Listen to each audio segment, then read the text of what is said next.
Ciro, la semana pasada presentabas vía Jaime Anchustegui, pues estadística que pone en evidencia, digamos, la efectividad de ciertas obras que fueron muy importantes para la actual administración y que se convierten en una herencia para, perdón, hablaba de la anterior administración, la del presidente López Obrador, y que se convierten en una herencia para la que corre, que es la de Claudia Sheinbaum.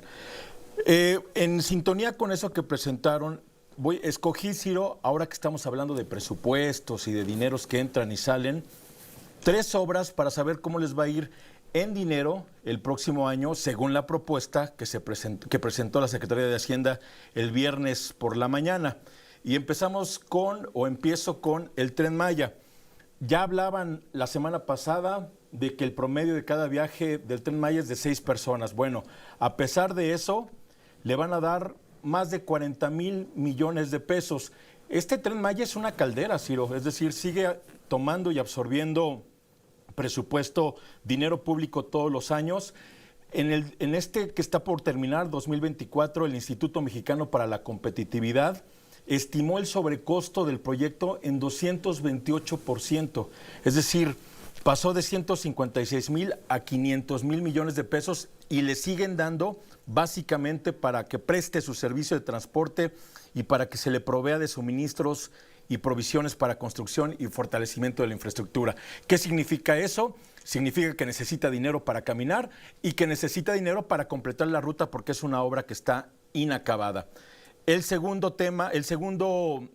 obra, el Aeropuerto Internacional Felipe Ángeles, también ya lo comentabas, es un aeropuerto que pues está moviendo muy pocos pasajeros, que está abajo de su operación o la que planteaba el proyecto original.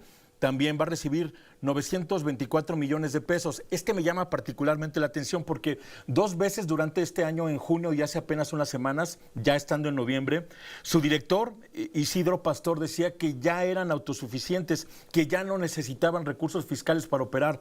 Bueno, si uno analiza la propuesta de presupuesto, todavía requiere de la cobija presupuestal del gobierno, todavía necesita de ayuda y por eso está pidiendo 924 millones de pesos, que es una tercera parte de lo que necesita para cubrir sus gastos. Y el tercer ejemplo, que creo que es uno de los más representativos, Mexicana de Aviación, ya comentaban que tiene el 0.4% de los vuelos comerciales nacionales, 0.4%, y a pesar de eso, va a recibir 1,100, o se propone que reciba 1,140 millones de pesos.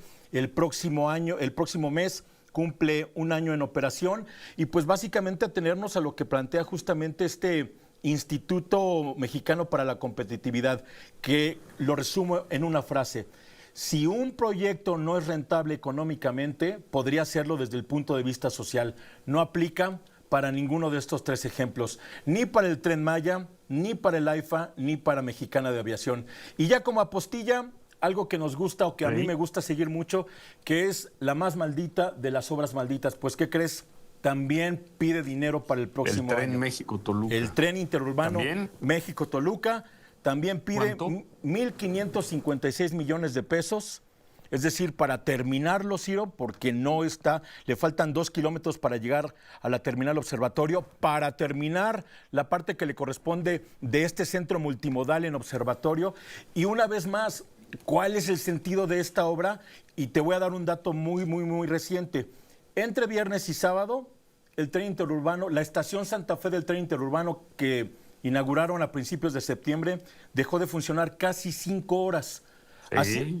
Hacía traslados en un tramo que normalmente se recorre en 35 minutos o al menos eso. Y decía reparación de vía, fue el letrero que pusieron ahí. Imagínate, en un tramo de 35 minutos llegó a ser 2 horas con 20. ¿Dónde está la utilidad de un transporte que multiplica de esa manera sus tiempos de traslado? Ya no está en manos de la Secretaría de Infraestructura y Comunicaciones y Transportes, lo opera Banobras.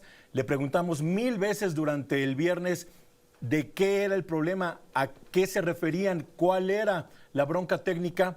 Nadie supo responder, pero es un tren emproblemado en la estación Santa Fe y a pesar de ello está inacabada y a pesar de ello o por ello está pidiendo 1,556 millones de pesos para el próximo año. Pues sí. Gracias, Marco.